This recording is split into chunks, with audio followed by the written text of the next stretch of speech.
ವಿಜಯಪುರ ಜಿಲ್ಲೆಯ ತಾಳಿಕೋಟೆ ತಾಲೂಕಿನ ಕೊಣ್ಣೂರು ಗ್ರಾಮದಲ್ಲಿ 6ನೇ ವರ್ಷದ ಅಯ್ಯಪ್ಪ ಸ್ವಾಮಿಯ ಮಹಾಪೂಜೆ ಭಕ್ತಿ ಪೂರ್ವಕವಾಗಿ ಶ್ರದ್ಧಾ ಭಕ್ತಿಯಿಂದ ನಡೆಯಿತು. ಸುತ್ತಮುತ್ತದ ಗ್ರಾಮದ ಮಾಲಾಧಾರಿಗಳು ಸ್ವಾಮಿಗಳ ಈ ಮಹಾಪೂಜೆಯಲ್ಲಿ ಪಾಲ್ಗೊಂಡಿದ್ದರು. ಮಾಲಾಧಾರಿ ಸ್ವಾಮೀಜಿಗಳು ಗಾಜಿನ ಮೇಲೆ ಮತ್ತು ಬೆಂಕಿಯ ಮೇಲೆ ನಡೆದು ಬಂದು ಗುರುಸ್ವಾಮಿಗಳ ಆಶೀರ್ವಾದ ಪಡೆದರು.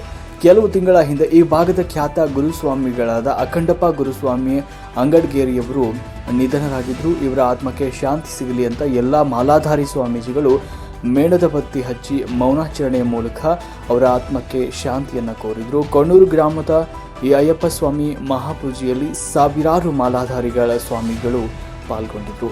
ಕೊಣ್ಣೂರು ಗ್ರಾಮದ ಅಯ್ಯಪ್ಪ ಸ್ವಾಮಿ ಮಹಾಪೂಜೆಗೆ ಅನೇಕರು ಭಕ್ತರು ಸೇವೆಯನ್ನು ಸಲ್ಲಿಸಿದರು. ಈ ಮಹಾಪೂಜೆ ಕಾರ್ಯಕ್ರಮಕ್ಕೆ ಕೊಣ್ಣೂರು ಮತ್ತು ಸುತ್ತಮುತ್ತದ ಗ್ರಾಮದ ಮಾಲಾಧಾರಿ ಸ್ವಾಮೀಜಿಗಳು, ಗ್ರಾಮದ ಗಣ್ಯರು, ಮಹಿಳೆಯರು, ಮಕ್ಕಳು ಸೇರಿದಂತೆ ಅಯ್ಯಪ್ಪ ಸ್ವಾಮಿಯ ದರ್ಶನವನ್ನು ಪಡೆದರು. ವರದಿ ಬಂದೆ ನವಾಜ್ ಕೋಳ್ಯಾಳ್ ತಾಳಿಕೋಟೆ.